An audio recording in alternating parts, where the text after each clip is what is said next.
Ya, hari ini kita lanjut tentang eh,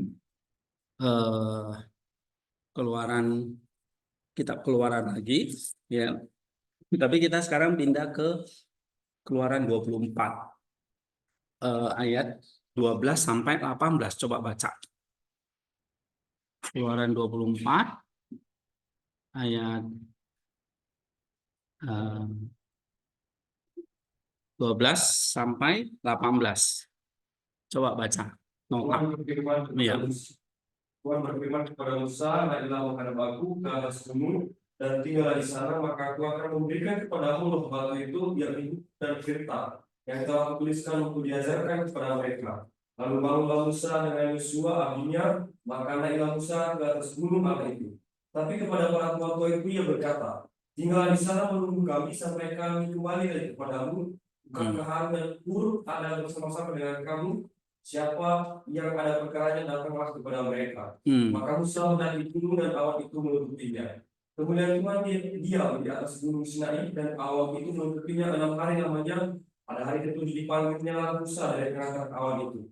Tampaknya kemudian Tuhan sebagai api yang menghanguskan di puncak gunung itu pada pemandangan orang Israel. Masuklah Musa ke tengah-tengah awan itu dengan mendaki gunung itu. Lalu tinggallah dia di atas gunung itu 40 hari dan 40 malam lamanya. Oke. Jadi kalau terjemahan baru yang versi kedua, ya, Tuhan berfirman kepada Musa, naiklah menghadap aku di atas gunung dan tunggulah di sana, aku akan memberikan kepadamu loh batu berisi hukum dan perintah yang telah kutuliskan untuk diajarkan kepada mereka. Lalu bersama Yosua abdinya Musa naik ke gunung Allah itu, maksudnya gunung Sinai, ya. Tetapi kepada tua-tua ia berkata, tunggulah di sini sampai kami kembali kepadamu. Bukankah Harun dan Hur ada bersamamu? Siapa yang mempunyai perkara, pergilah menghadap mereka. Pada waktu Musa mendaki gunung, awan menutupi gunung itu. Kemudian Tuhan bersemayam di atas gunung Sinai, dan awan menutupi gunung itu selama 6 hari. Pada hari ketujuh, ia memanggil Musa dari dalam awan itu. Di depan mata orang Israel, kemuliaan Tuhan di puncak gunung tampak seperti api yang menghanguskan. Musa masuk ke dalam awan dan terus mendaki gunung itu. Ia berada di atas gunung itu 40 hari, 40 malam. Nah, kalau bacaan ini ditafsirkan oleh Nisa tentang ini, ya, perenungan tentang Gunung Sinai. Ini teori dia. Dan satu lagi tentang ini, tentang kegelapan. Ya, jadi waktu kalian ambil perenungan ini, mesti pastikan teksnya itu, jangan salah. Ya, seperti apa? Ngokta dia ambil perenungan tentang Gunung Sinai itu di pasal 24, ya, bukan pasal 19. Nah, pasal 24 ayat 12 sampai 18 ini teksnya sudah betul. Lalu di situ dikatakan tentang kegelapan. Ya, maksudnya ini berbicara tentang awan nanti. Ya. Nah, misalnya seperti saya janjikan minggu lalu, nah, kita eksegesinya kan di langkah 6 ini kita juga deep structure kita, atau kalau deep structure ini kan berarti isinya apa kalau di sini? Topik, analisis, konklusi, ini deep structure kita semua loh. Paham nggak? Ya, deep structure itu pikiran kita manusia. Istilah deep structure itu berarti kan kalian menerjemahkan kembali apa yang ada di terjemahan ini. Terjemahan literal itu namanya surface structure. Ini saya lupa kasih, ya. Terjemahan literal itu namanya surface permukaan doang. Surface itu artinya permukaan, ya, permukaan. Surface structure. Nah, ini perlu diterjemahkan menjadi apa? Deep structure. Jadi surface itu kayak sakitnya. Nah, perlu diterjemahkan menjadi noetiknya, rocknya, atau spiritualnya. Ya, jadi ini lapisan 1, ini lapisan 1, ini lapisan 2. Nah, deep structure ini haruslah originalitas kita sebagai seorang penafsir. Ya, originalitas. Nah, deep structure atau originalitas itu kalau saya ajarkan ada di dalam paragraf-paragraf. Ya, nah, paragraf-paragrafnya apa aja? Tip structure-nya. Topik itu harus ide kamu. Ya. Lalu kalimat topik ya. Bukan judul, topiknya. Topik dalam paragraf itu. Nanti ada topik besarnya, ya kan? Lalu ada subtopiknya. Nah, subtopiknya itu kan dibangun dalam paragraf-paragraf. Nah, paragraf-paragraf itu ada topik-topiknya lagi.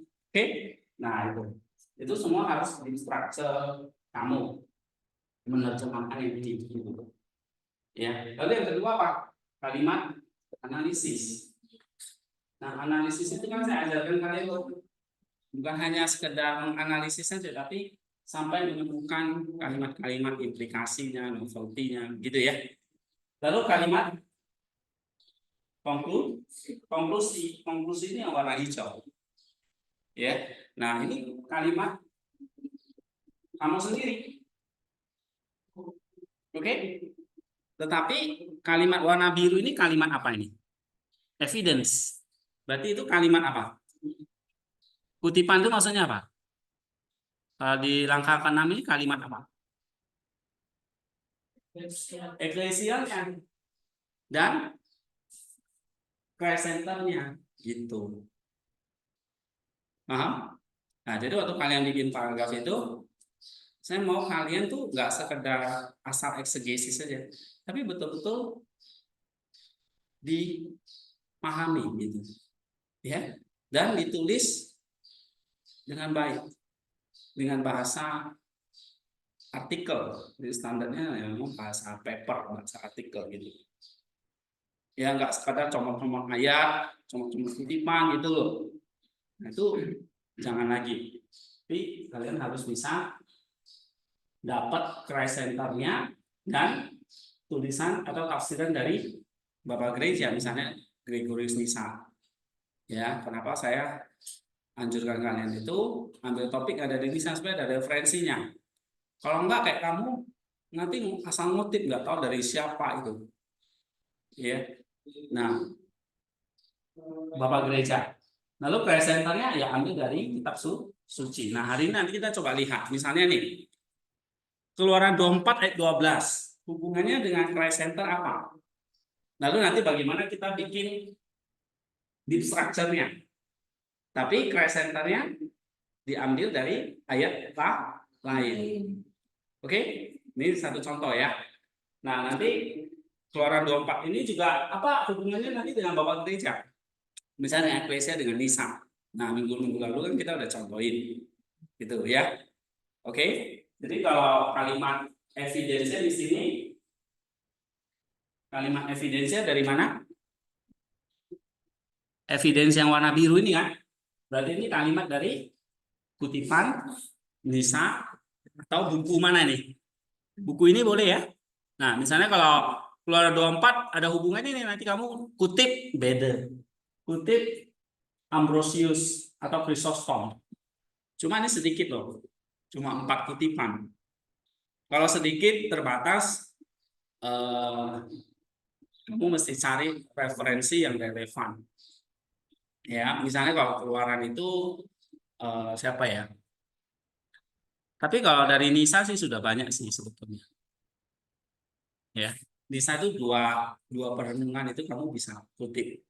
Terus kamu bisa tambahin ayat-ayat lainnya banyak juga. Misalnya nanti Keluaran 24, 12 itu nanti kita hubungkan itu dengan tulisan Paulus dalam 2 Korintus. Nah, kamu lihat nanti deep structure-nya apa di situ. Jadi deep structure itu isinya apa? Deep structure itu isinya apa? Topik, analisis, dan konklusi. Analisis itu isinya apa? Banyak. Ya, kalimat analisis, kalimat apa? Implikasi, aplikasi, novelty. Gitu. Nah, kamu boleh pakai itu. Sehingga deep structure-mu makin dalam. Ya, karena kamu nggak sekedar mengutip, tapi kamu kasih kalimat-kalimat yang orang itu dapat originalitasnya, dapat deep structure-nya. Ya. Nah, ada beberapa yang udah coba buat Eka dan lain-lain, ini sudah mulai bagus. Makanya saya cek. Ya. Nah, itu coba ditulis lagi. Nah, sekarang memang harus bikinnya langsung paragraf itu. Ya. Nah, di kelas itu kan saya nggak bikin paragraf, kalian yang bikin sendiri. Oke, sekarang coba kita lihat misalnya nih. Keluaran 24 ayat 12. Ya. Keluaran 24 ayat 12. Saya anggap misalnya kalian udah bisa menerjemahkannya dengan tepat. Ya, oke. Coba baca Yunaninya dulu. Kai epen mosen anabeti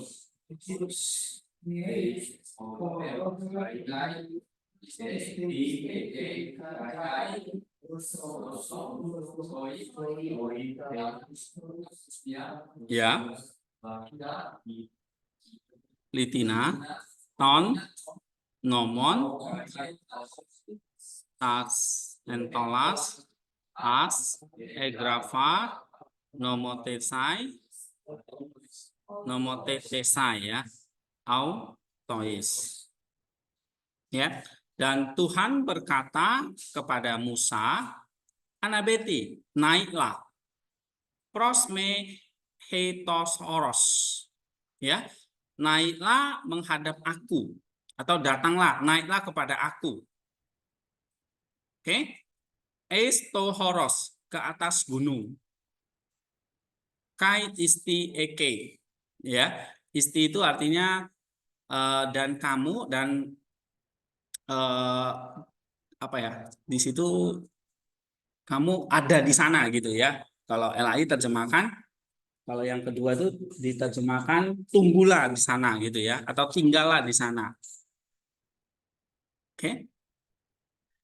Ya, jadi kamu berada di sana gitu. Kai dokso soy. Nah, artinya apa di situ? Maka aku, soy itu kamu ya, dokso itu aku memberikan kepadamu, ta fusia. Oke. Fusia ta litina, loh batu atau batu firman. Ya, aku akan memberikan kamu batu berisi firman atau hukum lah di sini. Nah, berisi tulisan hukum gitu ya. Aku akan memberikan kamu berisi apa? Law berisi tulisan hukum dan entolas dan perintah. Ya, yang aku tuliskan nomo tetesai untuk apa? Ini pasif ya, untuk mengajarkan gitu ya, untuk diajarkan kepada mereka. Nah, kira-kira gitu ya terjemahannya ini. Jadi waktu kamu menerjemahkannya, hati-hati, kamu sudah bisa, kalau kamu menerjemahkannya, kamu sudah bisa menjelaskan yang ini ya,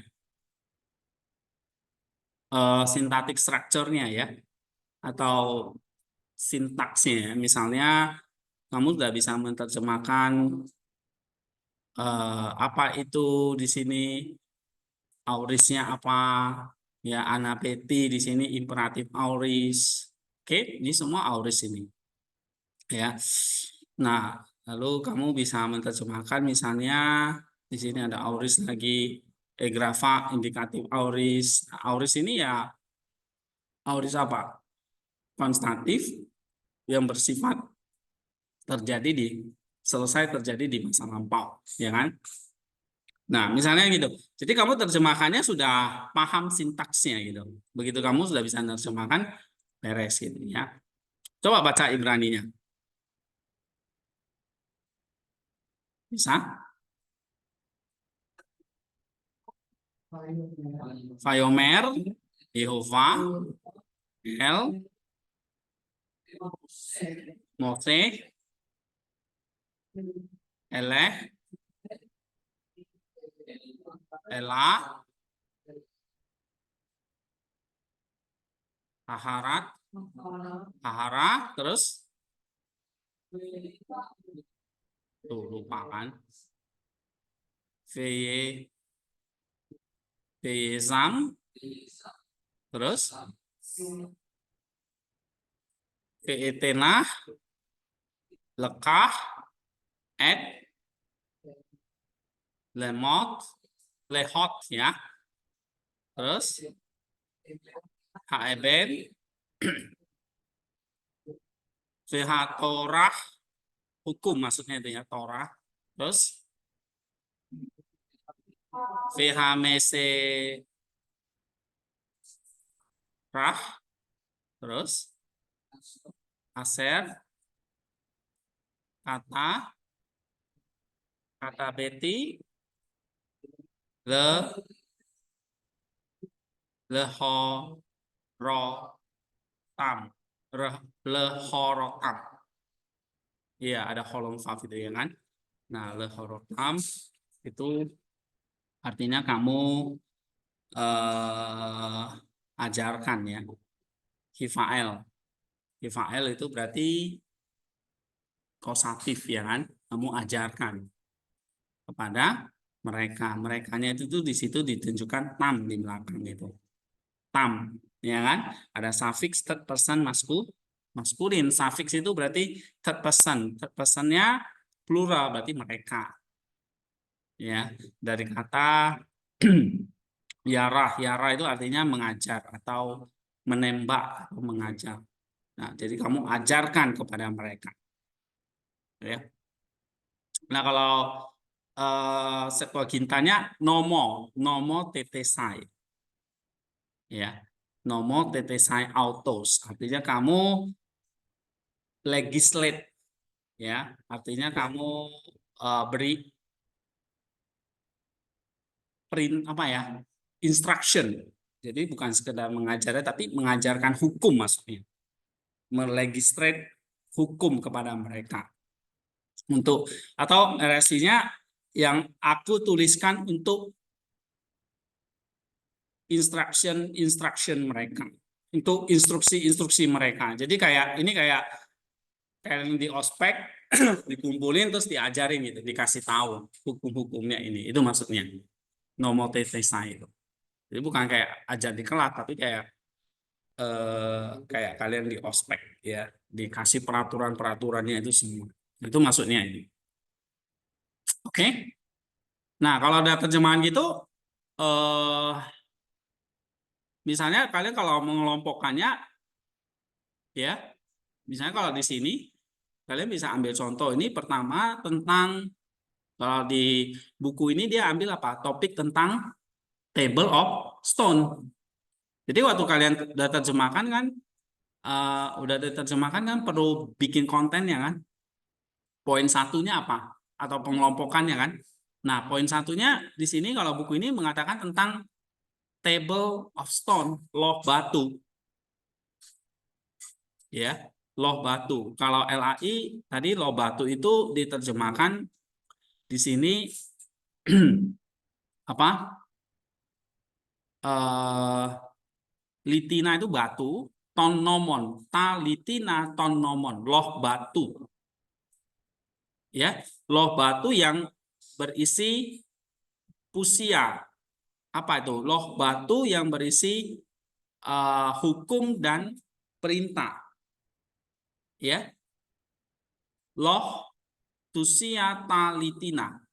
Nih, loh ini tusia, litina ini batu, ya, pusia talitina, loh batu, tonomon artinya hukum, yang berisi hukum, loh batu yang berisi hukum, dan entolas itu perintah. Nah, kalau buku ini, kalau kamu mau ikut, dia ambil topiknya tentang loh batu, satu ayat ini. Ya, terus baru dia di ayat 18 ini Musa memasuki awan. Berarti ayat 12 sampai 17 ini cerita tentang ayat 12 intinya ini, loh batu. Loh batu itu diajarkan ya kemudian 13, atau kalau kamu mau bikin topik lain lagi, misalnya 13, 14, 15, 16, 17, kamu gabungan jadi satu, apa topiknya di situ. Ya, jadi bisa ikuti ini atau ikuti ini. Jadi pembagiannya kamu bisa atur sendiri ya tentang ininya, tentang sintaktik kontennya. Kamu mau ikuti buku ini boleh, atau kamu bikin sendiri juga oke. Ya, jadi kalau misalnya di sini ada dari terjemahan itu, ada dari sintaktik strukturnya itu, ada ini ya, survei strukturnya di sini. Ada 4 poin yang penting ya, kamu tulis 4 di sini. Maka nanti di semantik kontennya juga ada 4. Ya. Jadi pembagiannya kalau di atas 4 ya semantik kontennya juga ada 4 topik. Nah, 4 topik itu berarti nanti kamu tinggal uraikan lagi sub-subnya. Oke, paham ini ya? Nah, misalnya sudah kita terjemahkan, coba kita terjemahkan ulang ya. Pertama, dan Tuhan ya berkata kepada Musa, naiklah ke atas atau datanglah, ya, go up artinya naiklah kepadaku dan tunggu di sana. Naiklah ke atas gunung itu dan tunggu di sana, ya kan? Dan aku akan memberikan kamu loh batu yang berisi hukum dan perintah yang telah aku tuliskan untuk ini infinitive aorist. Infinitifnya itu harusnya jadi kata benda ya, untuk pengajaran kepada mereka. Nah, infinitif ini harusnya jadi kata benda. Untuk pengajaran kepada mereka. Atau untuk diajarkan, ini kurang pas ya, karena ini infinitif lebih tepat untuk pengajaran. Jadi kata benda. Untuk pengajaran kepada mereka. Atau untuk instruksi hukum kepada mereka. Ya, untuk instruksi hukum kepada mereka atau untuk pengajaran kepada mereka. Jadi kayak Musa setelah terima loh batu itu disuruh ospekin jemaatnya gitu, bangsa Israel ini ya, nomotesna itu kayak di ospek gitu. Oke. Nah, lalu kalau kamu sudah terjemahin, kalau kamu mau bahas tentang ini, ayat ini bagaimana? Misalnya kamu kalau bikin topik ini misalnya tentang loh batu, nah ini sudah ada kutipan di sini. BD mengatakan apa gitu ya. Kamu tinggal kutip, terus kamu tinggal cari apa? Kalimat-kalimat referensinya, kalimat-kalimat analisisnya. Gitu, tentang ayat 12 ini. Dia mengatakan tentang batu, loh batu, hukum. Ya, dia kaitkan itu dengan kebangkitan Kristus, di mana batu itu tergeser, ya, terbuka, dan kita jadi tahu sebetulnya isi dari loh batu itu adalah apa. Nah, itu menarik. Jadi BD itu secara mistik dia kaitkan dengan batu, loh batu yang terbuka ketika Kristus bangkit. Nah, misalnya itu, kamu bisa hubungkan ini, ya. Atau kamu hubungkan dengan, misalnya kalau saya ajarkan, Keluaran 24:12 itu, kamu harus hubungkan dengan ini. 2 Korintus 3 ayat 3. Coba baca.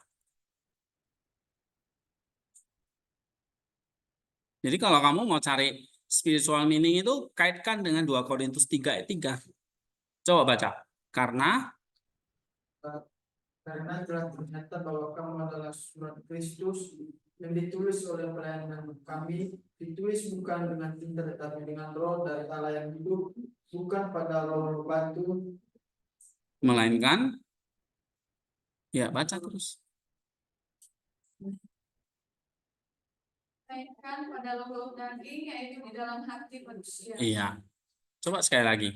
Karena Telah ternyata bahwa kamu adalah surat Kristus yang ditulis oleh pelayanan kami, ditulis bukan dengan tinta tetapi dengan roh dari Allah yang hidup, bukan pada batu melainkan pada roh daging, yaitu di dalam hati manusia. Nah, jadi kalau kamu lihat di sini, loh-loh batu, kalau menurut tafsiran dari BD, dari Paulus sendiri melihat loh batu itu ternyata berbeda.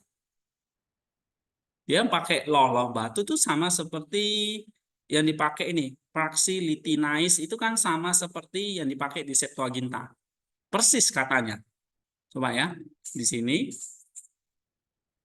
kamu salah satu tools yang kamu bisa pakai, misalnya kamu tertarik menyelidiki tentang loh batunya, litina, klik kanan, search omlema, nanti akan muncul di sini. 2 Korintus 3 di sini. Ya, di sebelah kirinya. Nih. Kaitkan misalnya dengan perjanjian baru. Misalnya 2 Korintus 3 ayat 3. Nah, ini kata yang sama dipakai oleh Rasul Paulus. Loh batu itu. Ya, praksin litinais, kalau di Keluaran namanya sama ya. Ini juga. Fusia talitina. Sama, artinya diterjemahkan jadi the tablet. Tablet itu apa ya? Tablet ya kayak kamu pegang tablet itu. Apa ya? Loh ya, di bahasa Indonesia jadi loh gitu ya. Lempengan. Nah, kayak lempengan gitu. Batu lempengan yang ditulis gitu. Loh namanya loh batu atau bahasa Inggrisnya the tablet of stone. Tablet itu ya lempengan ya, bukan meja ya, tapi ya dia kayak meja gitu, lempengan besar gitu. Gak tahu seberapa besar gitu ya, mungkin besar ya. Untuk ukuran yang dibawa Musa itu ya mungkin berapa kilo gitu ya. Nah, tablet of stone gitu. Nah, ternyata dari mana Pak kok bisa muncul 2 Korintus 3 ayat 3? Nah, kita bisa analisnya dari X referensinya diambil dari sini atau di sebelah kiri. Ada hubungannya dengan 2 Korintus 3 ayat 3. Nah, ini berarti jadi evidence. Ya, misalnya siapa nota kamu harus masuk itu jadi evidence di sini. Mana ini? Kalimat ini. Nah, ini kalimat topiknya nanti kamu kasih judulnya apa itu nanti. Tapi warna birunya kamu udah dapat nih. Paham nggak? Nah, kamu copy aja ayatnya. 2 Korintus 3 ayat 3. Ya. Nah, kamu copy ayatnya, mau kamu terjemahkan sendiri juga boleh, kamu copy. 2 Korintus 3 ayat 3 itu. Itu sudah dapat evidence ya. Tinggal kamu cari kalimat-kalimat deep structure kamu.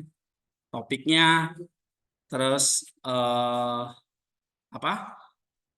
Analisisnya sampai novelty atau kontribusinya. Nah, ini warna biru ini kamu udah dapat. Ya, nanti paragraf berikutnya kamu misalnya kutip BD. Evidence-nya udah dapat. Nisa. Oke. Jadi sudah berapa paragraf itu ya? Itu baru 2 Korintus 3 ayat 3. Kamu bisa hubungkan misalnya dengan coba Yohanes 2 ayat 6 itu apa? Oke, ini bukan, ini beda. Wahyu 9, coba.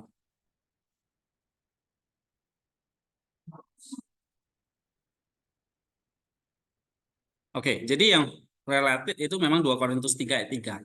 Untuk memastikannya kamu lihat X referensinya yang sebelah kanan. Nah, nih ya. Keluaran 24 ayat 12 ini related dengan 2 Korintus 3 ayat 3. Kemudian kalau dengan perjanjian baru itu 2 Korintus 3 ayat 7 mungkin ya. 3 ayat 3 dan 2 Korintus 3 ayat 7. Coba baca 2 Korintus 3 ayat 7. Layanan yang memimpin kepada kematian terukir dengan huruf pada lembut batu. Namun demikian kemuliaan Allah menyertainya waktu ia diberikan. Iya. Sebab sekalipun dan juga cahaya Musa begitu cemerlang sehingga mata Israel tidak tahan. Iya. Jika datang dengan kemuliaan. Nah, ini kamu bisa hubungkan dengan 2 Korintus 3 ayat 7. Ya, di situ ada relasinya dengan Keluaran 24 ayat 12. Oke ya, misalnya 2 Korintus 3 ayat 3. Kalimat apa yang kamu bisa berikan?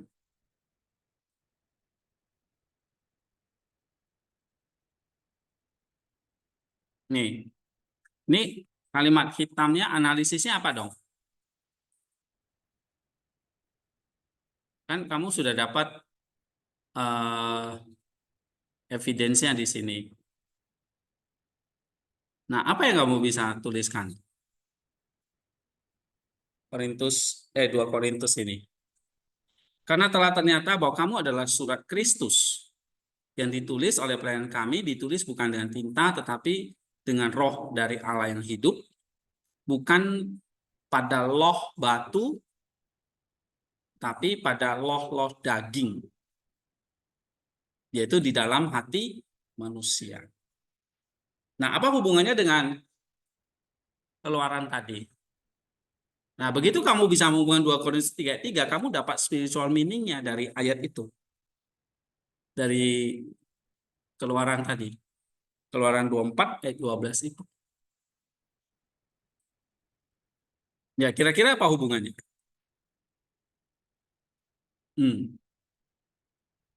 Kamu harus cari tahu.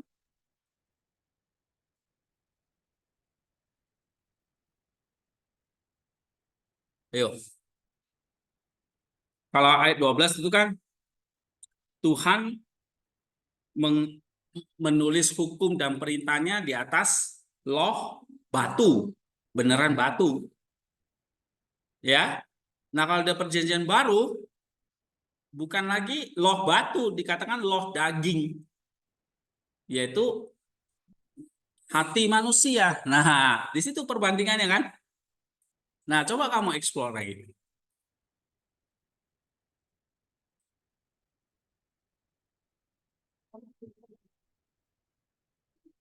Nah, misalnya kalau kamu baca tafsiran, ada nggak yang kaitkan? Kalau nggak ada ya kamu harus cari. Oh, Ambrosius nggak ada. Ini ada nggak? Chrysostom ada nggak? Nah, misalnya nih, dia kaitkan dengan puasa ini.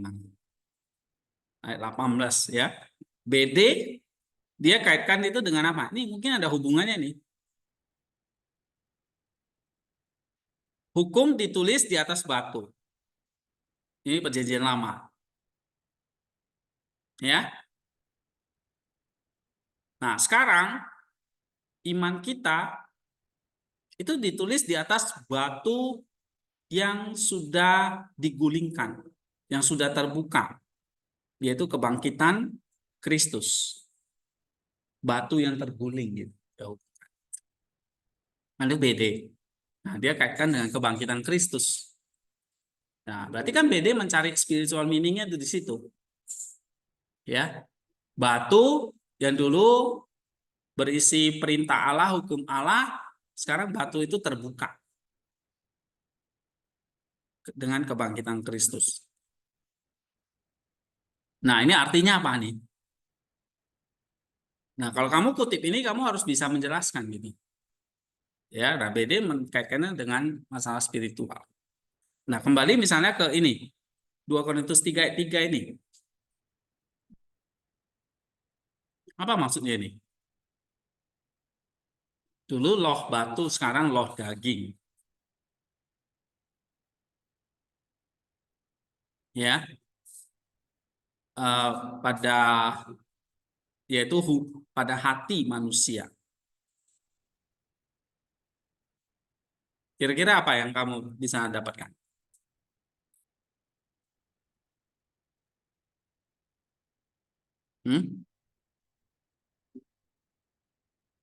Nah, coba kita lihat ya.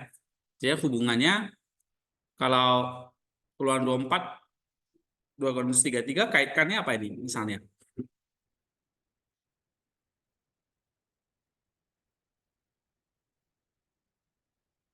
Coba baca.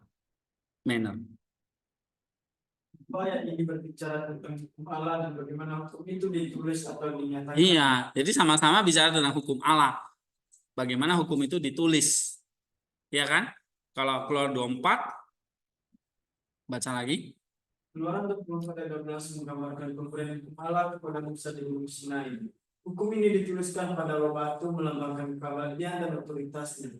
Ini adalah gambaran dari perjanjian lama di mana hukum tertulis menjadi fokus utama hubungan antara Allah dan umatnya.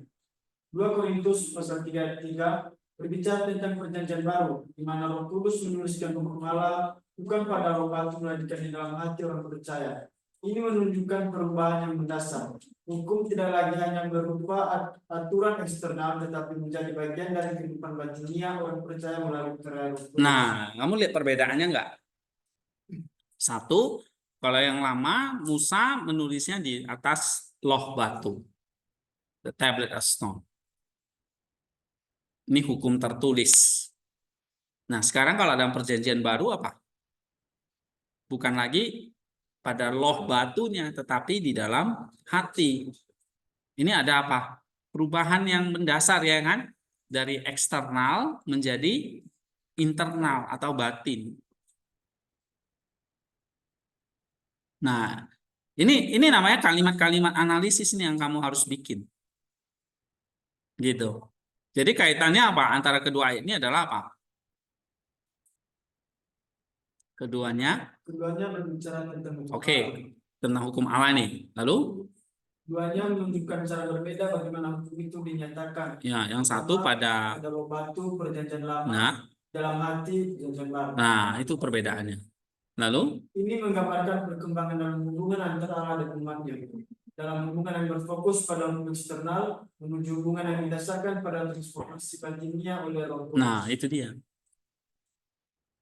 Ya, jadi kesimpulannya, kedua ayat ini menunjukkan bahwa meskipun cara penyampaian hukum Allah telah berubah, esensi hukum itu tetap sama. iya. Hukum Allah bukan lagi sekedar aturan tertulis. Nah, tetap ada hukum Allahnya, tapi bukan tertulis, melainkan telah menjadi bagian integral dari kehidupan orang percaya melalui karya Roh Kudus. iya, karena udah dimasukkan ke dalam hati. Ya, terus? Ada peralihan dari tertulis yang diberikan kepada Musa kepada hukum yang ditulis oleh Roh Kudus di hati orang percaya. Ini mencerminkan perubahan dari perjanjian lama yang bersifat eksternal dan tertulis kepada perjanjian baru yang bersifat internal dan spiritual. Iya. Lihat nggak perubahannya itu? Nah, jadi kalau kamu nafsir Keluaran 24:12 itu jangan cuma secara historis saja, kamu lihat spiritualnya adalah nih berbicara tentang masalah perjanjian baru yang bersifat internal dan spiritual. Ya, nah hukum Allahnya tetap berlaku, cuma sekarang bukan lagi ditulis di atas batu, tapi di dalam hati. Nah kita tahu hukum Allah itu nanti puncaknya adalah dalam diri Kristus itu sebagai penggenapan dari hukum Taurat, hukum Musa. Hukum Allah itu hukum Taurat yang penggenapannya di dalam Kristus. Nah, Kristusnya ini yang menjadi hukumnya. Lalu yang ditulis di dalam hatimu. Nah, begitu. Ya. Jadi gimana kamu sekarang kalau sudah ngerti kaitannya, nah kamu coba sekarang bikin kalimat-kalimat analisisnya. Ya. Misalnya apa di sini? Kalimat analisisnya misalnya ini. Coba baca Jessica. Pergeseran paradigma. Nah, ada pergeseran paradigma ini. Ya, terus?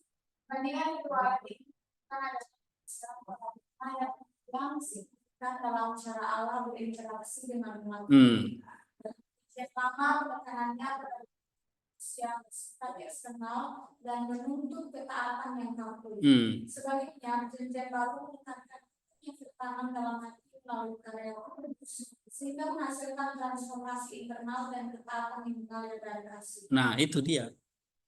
Ya, ada pergeseran paradigma. Yang kedua adalah perjanjian lama merupakan hubungan yang lebih legalistik antara Allah dan manusia, di mana ketaatan pada hukum menjadi fokus utama. Perjanjian baru melalui karya Kristus menghadirkan hubungan yang lebih intim dan personal, di mana kasih dan anugerah Allah menjadi dasar hubungan tersebut. Nah, itu dia.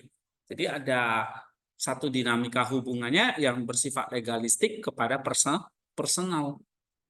Yang ketiga adalah peran Roh Kudus. Dalam perjanjian baru, Roh Kudus memainkan peran sentral dalam menuliskan hukum Allah dalam hati orang percaya. Ini menunjukkan pentingnya karya Roh Kudus dalam memungkinkan orang percaya untuk hidup sesuai dengan kehendak Allah, bukan sekedar mematuhi aturan iblis. Iya, gitu. Jadi ada peran Roh Kudusnya karena dia yang menuliskan hukum Allah itu di dalam hati orang percaya. Ya. Nah, gimana kalimat implikasinya? Kira-kira seperti ini. Coba lihat. Satu, Hasilnya yang satu, kehidupan Kristen yang autentik. Pemahaman ini menantang orang Kristen untuk tidak hanya berfokus pada ketaatan eksternal terhadap aturan agama, tetapi juga mengupayakan transformasi internal melalui karya. nah itu dia. Jadi kalau kaitkan dengan 2 Korintus tadi, harus ada transformasi internal, perubahan batin internal itu lewat karya Roh Kudus. Itu implikasi yang pertama. Lalu Kehidupan Kristen yang autentik adalah kehidupan yang mengalir dari hati yang telah diubah oleh kasih Allah. iya. Terus yang kedua, Pentingnya pembaharuan hati. Transformasi internal menjadi kunci dalam menjalani kehidupan Kristen yang benar. Ini berarti bahwa perubahan hati lebih penting daripada sekedar mematuhi aturan agama. nah, jadi enggak logat itu hukum eksternal, sekarang lebih penting lagi adalah transformasi internalnya, perubahan hatinya. Yang ketiga, Adalah kasih karunia sebagai dasar. Perjanjian baru menekankan kasih karunia Allah sebagai dasar hubungan antara Allah dan manusia. Ini berarti bahwa keselamatan dan penerimaan kita oleh Allah tidak didasarkan pada kemampuan kita untuk menaati hukum, tapi pada kasih dan anugerahnya yang cukup. nah jadi pergeserannya kepada kasih karunia, ya, kasih karunia yang cuma-cuma. Oke, nah aplikasi ya. Dalam proses pemberian, penting untuk tidak hanya mengajarkan aturan agama, tetapi juga menekankan pentingnya transformasi hati melalui karya Roh Kudus. Iya, jadi kalau kita kaitkan dengan 2 Korintus tadi, yang penting adalah perubahan hatinya, bukan lagi ketaatan-ketaatan aturan agamawi. Oke, nah kalau Musa, kalau kamu lihat di Keluaran itu kan aturan-aturan agamawi semua. Tentang tabernakel nanti, tentang jubah imam dan sebagainya. Nah, sekarang itu ditransformasi di dalam hati. Jadi, misalnya kayak nanti kamu belajar tentang tadi loh batu, ini ada transformasinya nih. Jadi, transformasinya apa? Dari hukum tertulis menjadi hukum batin. Ya, nanti kamu pelajari tentang misalnya tentang tabernakel ini. Itu kan aturan agamawi. Tetapi ada aturan spiritualnya. Nah, pelajari misalnya tentang kolam pembasuhan. Itu ada. Apa transformasi batinnya? Ya, tadi loh batu. Sekarang misalnya kalau kamu pelajari tentang tabut perjanjian. Nah, itu ada transformasi batinnya. Semuanya ada gitu. Oke? Yang kedua, Adalah kehidupan sebagai orang percaya secara aktif mencari kemampuan tahu rencana dan persekutuan dengan orang percaya lain. iya, jadi kalau kalimat-kalimat aplikasi itu ya bagaimana bisa terjadi pembaruan batin. Aplikasinya ya apa? Melalui doa, pembacaan Alkitab, misalnya begitu ya. Terus Yang ketiga adalah berinteraksi dengan sesama. Dalam berinteraksi dengan orang lain, kita perlu menunjukkan kasih dan anugerah Allah, bukan menghakimi atau memaksakan aturan agama. nah, misalnya bagaimana menunjukkan kasih karunia itu? Ya, kita menunjukkan kasih dan anugerah, bukan penghakiman. Nah, itu aplikasinya gitu ya. Nah, ini kalimat kebaruan atau novelty-nya. Coba lihat. Baca. Yang pertama adalah penekanan pada transformasi internal. Meskipun konsep pembaharuan hati telah ada sebelumnya, pembahasan ini memberikan penekanan yang lebih kuat pada pentingnya transformasi internal dalam kehidupan Kristen. Kedua adalah berkaitan perjanjian lama dan baru. Pembahasan ini menunjukkan adanya kontinuitas dan perkembangan antara perjanjian lama dan baru, bukan kontradiksi. Perjanjian baru menggenapi dan menyempurnakan apa yang telah dimulai dalam perjanjian. Iya, jadi kebaruannya apa yang kamu temukan? Menekankan pada transformasi batin atau pembaruan hati. Ya, dan ini transformasi internal dalam kehidupan orang Kristen. Yang kedua, ya ada kontinuitas antara PL dan PB. Ya, PB menggenapi dan menyempurnakan apa yang sudah dimulai dalam perjanjian lama. Nah, ini hal-hal baru yang kamu temukan gitu loh. Oh, ada keterkaitannya antara Keluaran dengan Korintus misalnya. Oke. Nah, kontribusinya apa? Nih, kalimat-kalimat kontribusi itu seperti ini. Coba baca. Yang pertama yaitu pemahaman yang lebih mendalam. Pembahasan ini memberikan pemahaman yang lebih mendalam tentang perbedaan antara perjanjian lama dan baru dalam hal bagaimana hukum Allah disampaikan dan diterima. Iya. Kedua Adalah sifat kehidupan Kristen. Pembahasan ini memiliki relevansi yang tinggi bagi kehidupan orang percaya saat ini karena menantang kita untuk tidak hanya berfokus pada ketaatan eksternal, tetapi juga mengupayakan transformasi internal melalui karya roh. Nah, jadi kontribusinya adalah misalnya ini, pembahasan ini memberikan pemahaman yang lebih mendalam. Ada perbedaan PL dan PB tentang bagaimana hukum Allah itu disampaikan dan diterima. Ya. Lalu kontribusi yang kedua adalah ini punya relevansi yang tinggi bagi kehidupan orang percaya saat ini. Kenapa kok kita baca Keluaran 24? Padahal ini udah kita perjanjian lama ini. Kenapa kok kita masih baca? Karena ada relevansinya. Relevansinya apa? Bahwa kita tidak taat hanya pada ketaatan eksternal, tetapi mengupayakan transformasi internal melalui karya Roh Kudus. Nah, ini kira-kira kontribusi yang kamu bisa berikan. Ya, jadi bisa membedakan ya. Kalau kebaruan itu hal-hal baru yang kamu temukan, kontribusi itu sumbangsi apa yang kamu bisa berikan.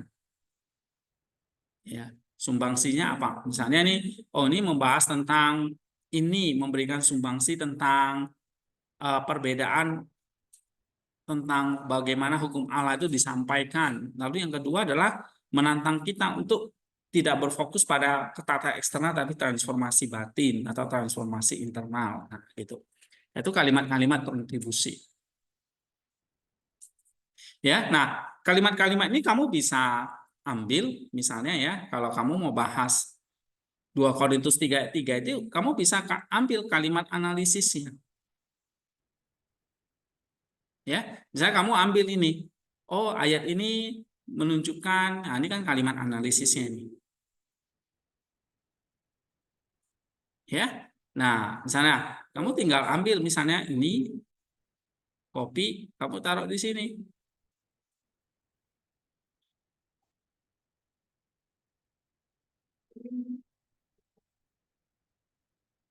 Nah, ini. Ya, misalnya kedua ayat ini apa nih? Keluaran 24 ayat 12 dengan 2 Korintus 3 ayat 3. Nah, atau kamu ambil kalimat mana? Ini kamu bisa ambil ini semua. 1, 2, 3. Oke. Nah, jadi kalau kamu harus bisa bikin kalau kaitannya dengan ayat lain, kamu harus bisa menganalisis lebih lanjut apa kaitannya, hubungannya. Nah, kamu coba cari. Misalnya kan di sini tadi satu dengan loh batu, satu dengan loh daging. Berarti kamu mikir nih, oh ada pergeseran ya, ada perubahan ya. Nah, gitu. Itu namanya kalau kamu dapat ini berarti kamu dapat apa namanya? Deep structure-nya. Ya, ini namanya apa? Di sini namanya deep structure-nya. Deep structure itu maksudnya pikiranmu gitu. Ya, pikiranmu dari kaitkan dengan 2 Korintus 3 ayat 3. Nah, di deep structure-mu kamu bisa uraikan dalam bentuk kalimat-kalimat seperti analisis atau kamu kasih implikasinya gitu ya. Nah, jadi misalnya di paragraf yang berikutnya kamu kaitkan lagi. Misalnya nih ya, dengan 2 Korintus 3:3 tadi. Kamu kasih paragraf tentang implikasinya. Oke? Nah, lalu kontribusinya apa? Kamu kasih lah kontribusinya kan di sini kan? Ya. Ini kalimat warna hijaunya. Ya. Lalu topiknya apa nih sekarang? Nah, kamu kasih topik apa? Warna merahnya apa?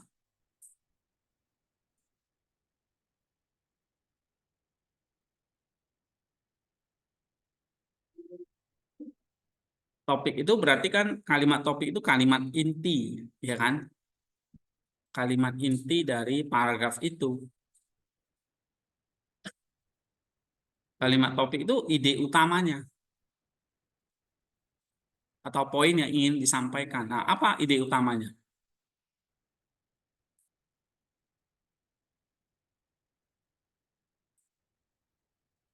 Dari ini kalimat, kalau kamu saya suruh bikin kalimat topiknya apa dong? Apa nota?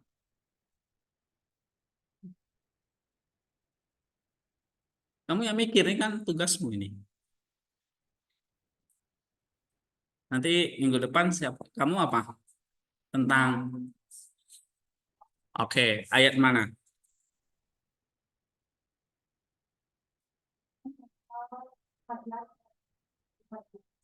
14 ya. Nah, nanti kita coba ambil satu contoh. Oh ya, ini ya, Firaun mengejar orang Israel, kekerasan hati Firaun itu ya. Oke, ini juga menarik nih. Nah, ini apa kalimat topiknya?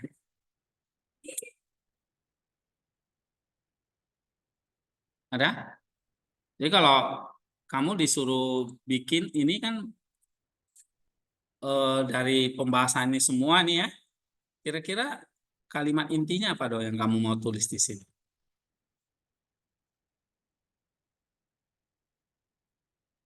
Hmm?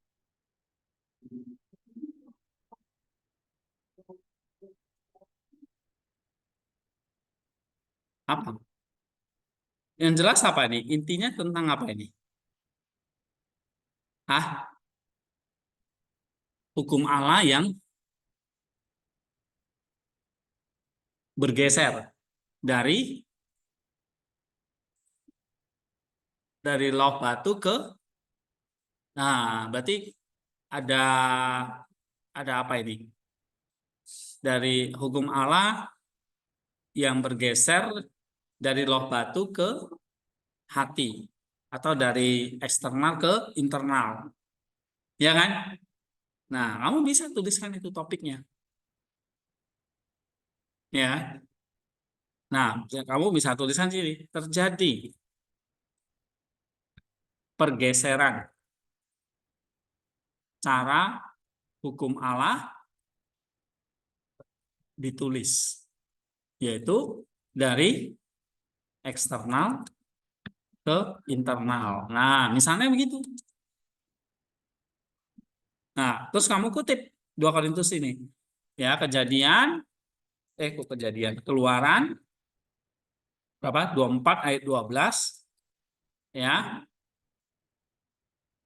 Oke, Keluaran 24 ayat 12 dikaitkan dengan apa? Keluaran 24 ayat 12 berkaitan dengan misalnya gitu. 2 Korintus 3 ayat 3. Nah, misalnya ini. Iya kan? Atau kalau saya bikin topiknya, ya ini seperti judul, ya saya bikinnya ini, dari loh batu ke hati. Loh hati. Transformasi perjanjian atau transformasi hukum. Nah, begitu. Ya, ini topiknya ini. Jadi topiknya kamu juga mesti dapat gitu. Ya. Atau terjadi pergeseran atau kamu bisa tekankan transformasi dari loh batu ke loh hati atau transformasi hukum Allah dari yang bersifat eksternal menjadi internal. Nah, kan gitu. Jadi macam-macam kalimatnya, bebas. Ya. Atau terjadi pergeseran cara hukum Allah ditulis dari eksternal ke internal. Nah, itu kalimat topik namanya.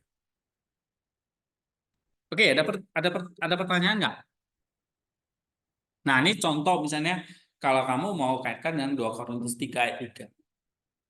Nah, kamu cari titik temunya di mana? Oh, titik temunya ada di hukum Allah ini. Satu begini, satu begini. Oh, berarti ada pergeseran nih, ada perubahan nih. Nah, kamu tuliskan di situ. Ya.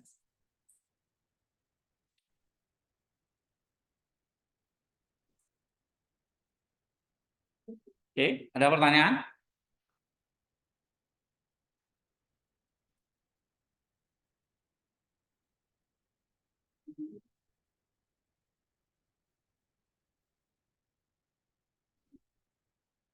Nggak ada ya. Nah, misalnya coba contoh tadi, misalnya Jessica, coba misalnya apa yang menarik di situ ya? Keluaran 14 ayat 1 sampai 14. Oke, berfirman Tuhan kepada Musa demikian. eh, Katakanlah bahwa misalnya supaya mereka balik kembali dan berkemah di depan Pihahirot antara Migdol dan laut tepat di depan Baal Zephon. Berkemah kamu di tepi laut. Ya, terus atau kamu ada ayat yang kamu mau reference? Sudah ada belum? Ayat berapa? Ayat 1 sampai 3. Oke. Maka Firaun akan berkata tentang orang Israel, mereka telah sesat di negeri, padang gurun telah menggurung mereka. Nah, hubungannya apa misalnya dengan perjanjian baru? Ada nggak? Atau dengan ayat-ayat lain?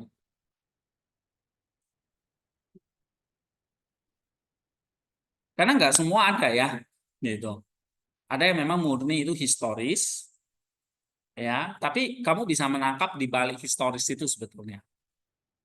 Atau ada yang memang kayak tadi, ada yang kata loh batu itu jadi menarik untuk kita dalami. Karena ada hubungannya dengan perjanjian baru. Ya.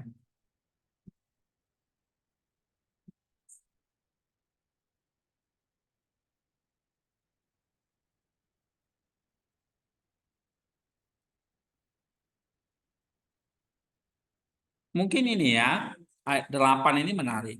Demikianlah Tuhan mengeraskan hati Firaun Raja Mesir itu sehingga ia mengejar orang Israel, tetapi orang Israel berjalan terus dipimpin oleh tangan yang tinggi. Benar ya? Nah, ini ada hubungannya nih. Allah mengeraskan hati Firaun ini menarik. Allah mengeraskan hati Firaun. Nah, ini kata yang menarik nih. Kamu bisa explore lebih lanjut, misalnya kamu cari di sini. Ada hubungannya dengan bilangan 33 dan Kisah Rasul ini. Ya. Kisah Rasul 13 ayat 17. Coba baca.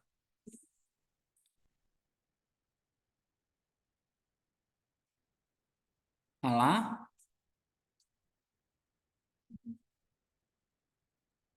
Allah umat Israel ini telah memilih nenek moyang kita dan membuat umat itu menjadi besar ketika mereka tinggal di Mesir sebagai orang asing. Dengan tangannya yang luhur, ia telah memimpin mereka keluar dari negeri itu. Oke.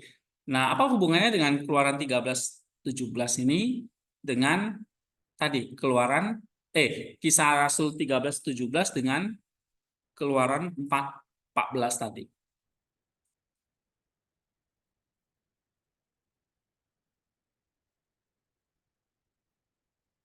Ini kan cerita kok, Keluaran Kisah Rasul 13 itu kan cerita tentang Paulus dan Barnabas ada di Antioquia ini. Ya. Nah, kamu cari keterkaitannya apa gitu? Ya. Coba tarik dulu.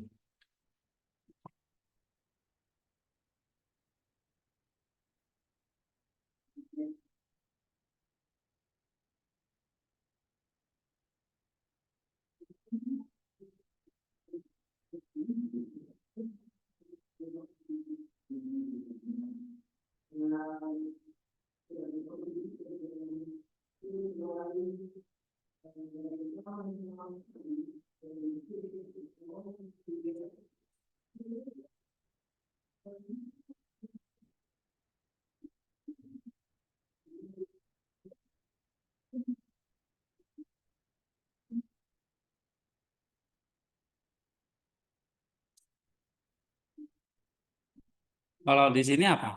Keterkaitannya apa? Kalau kamu lihat misalnya dalam Kisah Rasul 13-17 itu ada tangannya yang luhur yang memimpin mereka keluar dari negeri itu. Ya kan? Nah, kalau di ayat 8 orang Israel berjalan terus dipimpin oleh tangan yang tinggi. Nah, kalau Kisah Rasul 13-17 itu kan khotbah Rasul Paulus ya di Pisidia ya atau di Antioquia. Ya, Paulus itu kan kalau kita baca misalnya Kisah 13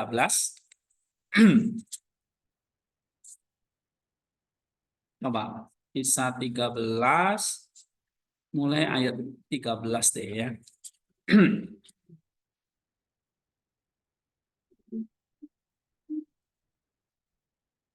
Ini khotbah Rasul Paulus ini, dia merangkum sejarah Israel ini. 13 sampai berapa ini ya? Panjang, cukup panjang 49. Nah, kita ambil ayat 17-nya. Ini kan khotbah Paulus di Antioquia. Nah, dia merangkum sejarah Israel. Ya. Nah, menekankan bagaimana Allah itu memilih nenek moyang mereka gitu. Nenek moyang bangsa Israel. Dan Allah meninggikan umat Israel. Ya kan? Nah, selama bangsa Israel itu tinggal di Mesir. Nah, lalu Paulus jelaskan di situ bagaimana mereka keluar dari Mesir oleh yang tangan yang tinggi ini. Ya. Nah, ini ada hubungannya nih misalnya dengan Keluaran 24 tadi.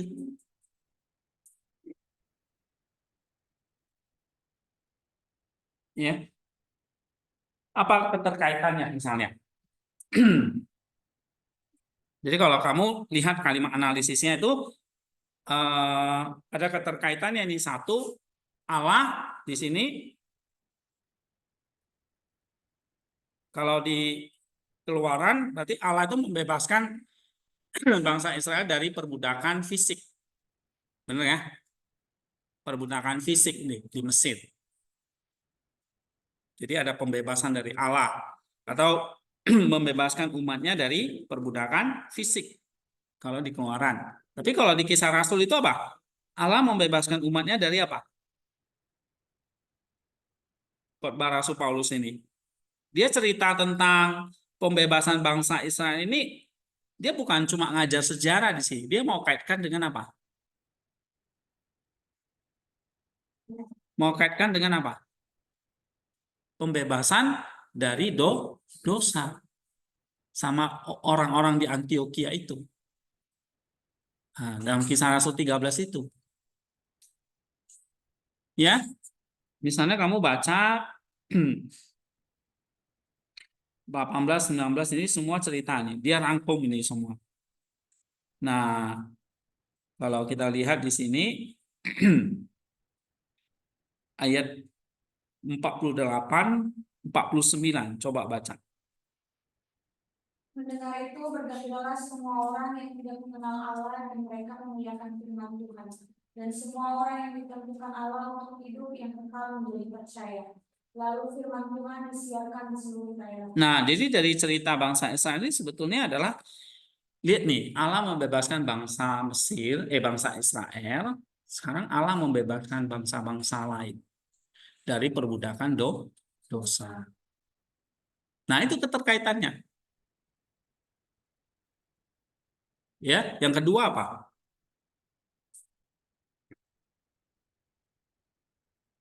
Hah? Yang kedua apa?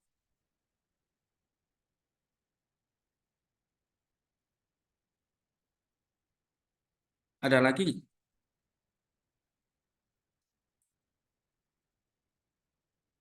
Jadi ada pembebasan dari Allah dari dari perbudakan fisik dan pembebasan dari dosa. Yang kedua,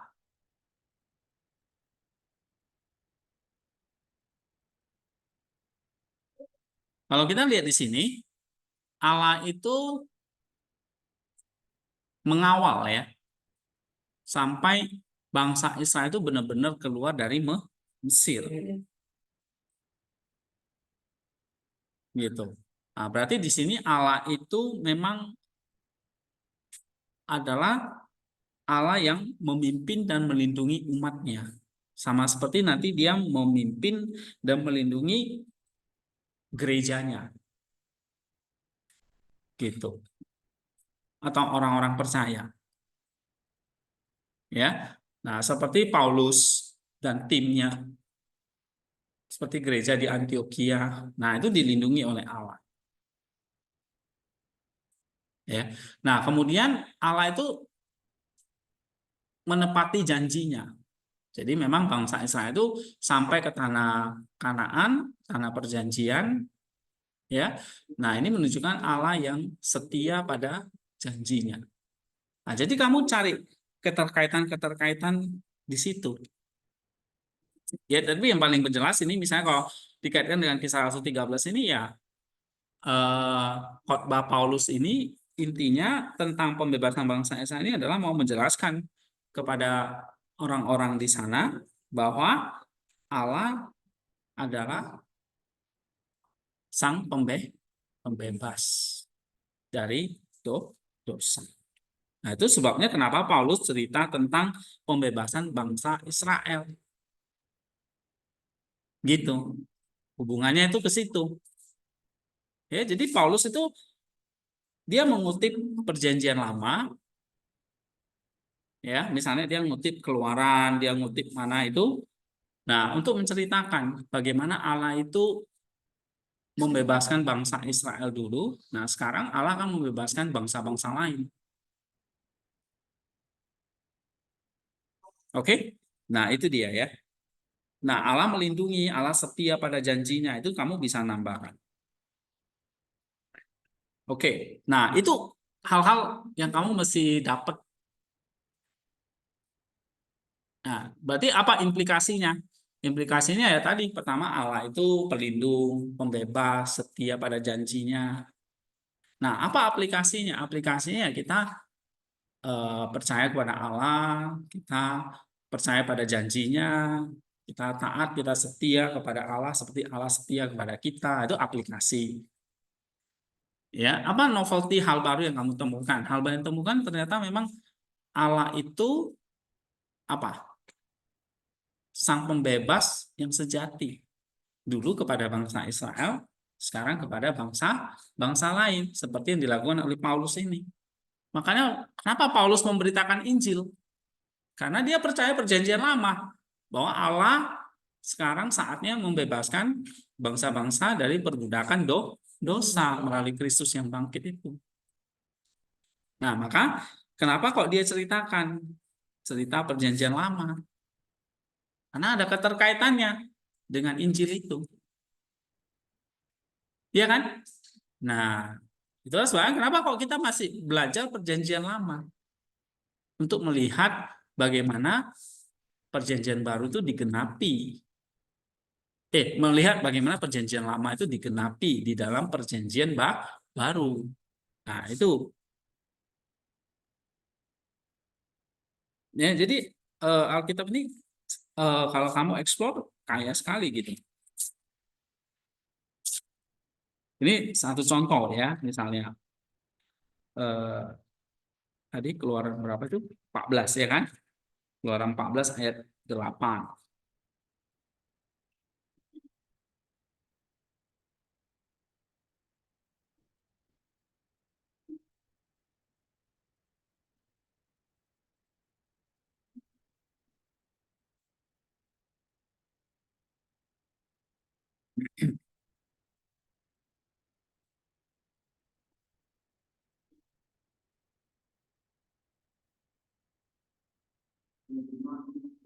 Oke, yang lain misalnya apa?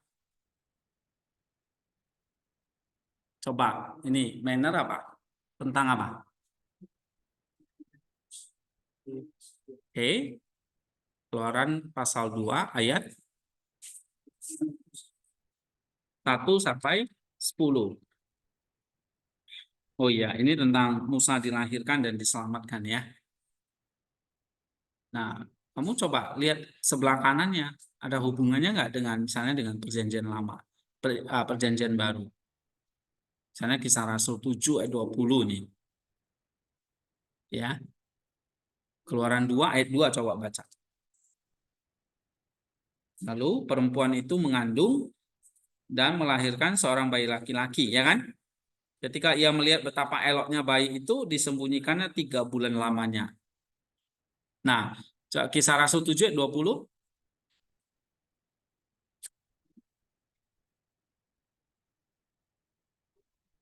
Pada waktu itulah Musa lahir dan ia elok di mata Allah. Hmm. 3 bulan lamanya ia diasuh di rumah.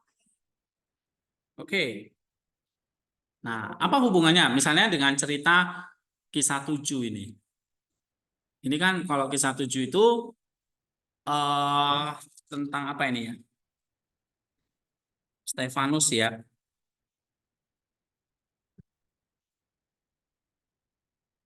Tentang Kisah 7 ayat 20, pembelaan Stefanus ya di Mahkamah Agama itu ya. Benar nggak? Nah, ini Kisah 7 ini, satu pasal ini sebelum Stefanus dibunuh kan? Oke. Nah, apa hubungannya misalnya? Keluaran 2 ayat 2 dengan Kisah Rasul 7 ayat 20.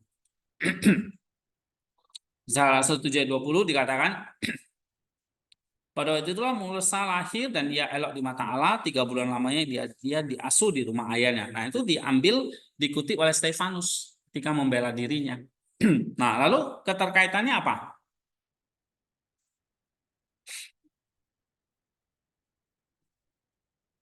Hmm? Musa lahir, dia sangat elok di mata Allah. Ya, terus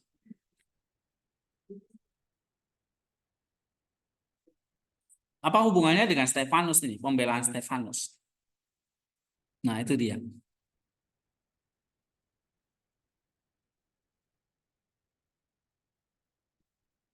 Kan kedua ini kan sebetulnya menceritakan peristiwa yang sama kan?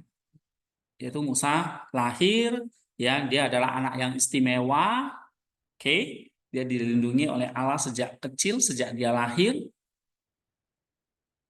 ya. Bagaimana dia dianyutkan ke sungai gitu ya. Nah, sampai dia dipelihara oleh Allah. Sampai dijaga, dibesarkan oleh putri Firaun. Nah, ini kan Musa ini adalah anak yang istimewa ini. Nah, ini kan kisah Musa ini kan mengingatkan Allah yang memelihara, yang menjadi penguasa. Walaupun mau dibunuh, tetap aja nggak bisa dibunuh. Benar nggak?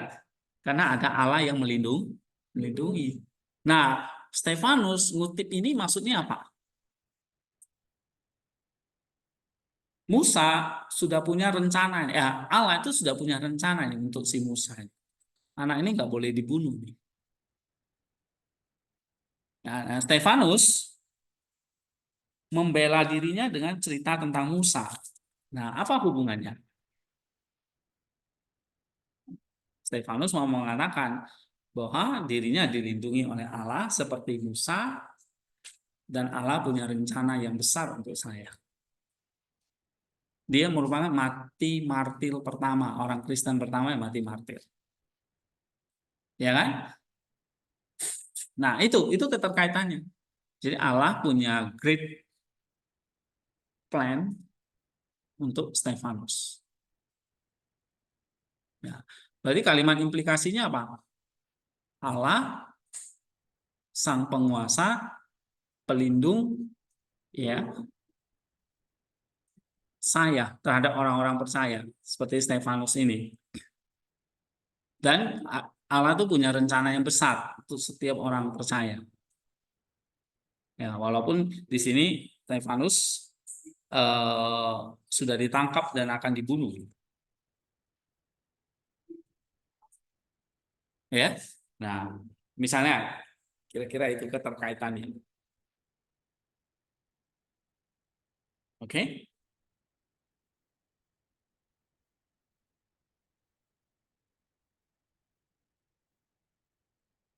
Udah datang ya tamunya. Oke. Nah, ini siapa? Hizkia apa? Loh batu. Itu dari Keluaran. Oh, Keluaran 34. 34 mulai ayat berapa? 27. Oke.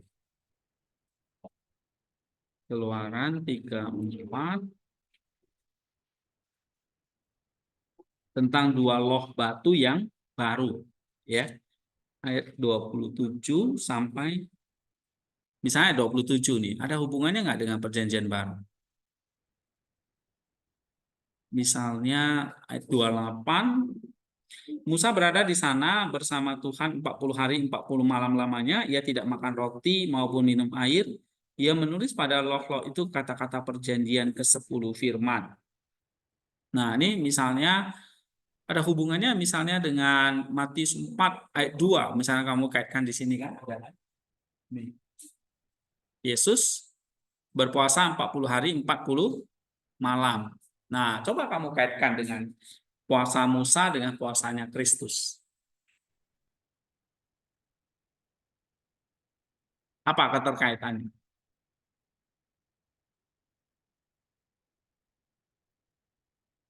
Hmm?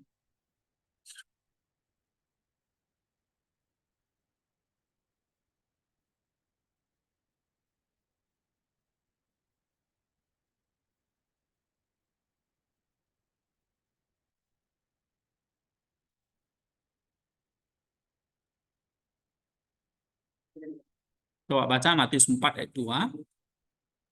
Setelah puasa 40 hari dan 40 malam, akhirnya lapar Yesus. Nah, keterkaitannya apa? Sama-sama berpuasa. Ya kan? Tapi durasi puasanya sama, 40 hari, 40 malam. Nah, simbol puasa itu apa sih sebetulnya?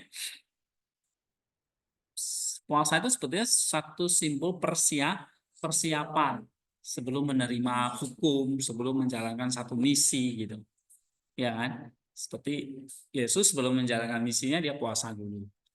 Musa sebelum menerima hukum law itu dia puasa dulu. Tapi di balik puasa itu ini dia mengalami apa? Perjumpaan dengan Allah. Musa berjumpa dengan Allah sama seperti Yesus, dia berpuasa, dia mempersiapkan dirinya, ya kan? Melalui doa dan puasa. Nah, itu perjumpaan dengan Allah. Tapi di balik itu ada apa? Godaan dan ujian. Jadi puasa selain persiapan, ini sebetulnya ujian juga. Lolos nggak dari godaan? Kalau Yesus itu dicobain oleh iblis, ya kan? Nah, Musa menghadapi ketidaktaatan bangsa Israel, ya, yang pada waktu itu dia membuat apa itu? Patung anak lembu emas, ya kan? Nah, itu ujiannya, godaannya. Sementara Yesus dicobain oleh iblis. Nah, keterkaitannya apa di sini jadinya? Misalnya kamu bisa tambahkan apa? Jadi kalau kamu lihat ya, baik Musa maupun Kristus sebelum mendapat misi dari Allah, mereka menjalani apa? Satu persiapan yang panjang. Persiapan ini adalah untuk apa? Mereka mempersiapkan batin mereka dengan berjumpa dengan Allah supaya mereka siap menghadapi tantangan ujian apapun. Nah, misalnya itu, ya kan? Jadi di sini puasa itu dapat menjadi sarana apa? Untuk mendekatkan diri kepada Allah. Ya, nah itu kalau kalimat implikasinya. Jadi kalau kalimat analisisnya ya puasa itu sebagai ujian dulu sebelum menjalani sebuah misi. Nah, kalau kamu kaitkan misalnya dengan Matius 4 ayat 2.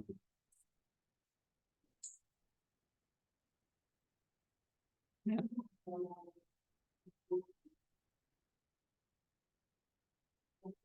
Oke. Ada di sini pertanyaan? Kalau enggak kita selesai ya, karena ada tamu mungkin mau siap-siap juga untuk chapel. Nah, minggu depan kita bahas lagi tentang kayak gini ya. Kalian coba kerjakan. Kalau ada kesulitan-kesulitan itu bisa dicoba di-share ya. Nanti kita coba bantu. Nah, nanti misalnya nih gimana nih cara mengutip ayat-ayat lain gitu ya. Contoh-contohnya. Kalau dengan Nisa saya pikir udah banyak contoh ya. Sebenarnya hari ini saya mau bahas tentang ini ya, tentang ini kutipan-kutipan ini. Tapi nanti kamu bisa baca aja di blog ini, sudah saya tulis ya. Kaitannya itu dengan Nisa apa? Yang tadi 2 Korintus 3 ini udah ada juga. Ya. Nah, minggu depan kita bahas lagi contoh-contoh lain ya, mungkin bisa dari kalian gitu. Ya. Sehingga makin paham lah. Ya, intinya sebetulnya kalian harus bisa itu aja yang tadi yang saya jelaskan, harus bisa dapat deep structure-nya, tapi deep structure-nya itu disinergikan dengan Christ Center-nya, Ecclesia-nya gitu. Ya, bikin paragrafnya yang bagus. Oke?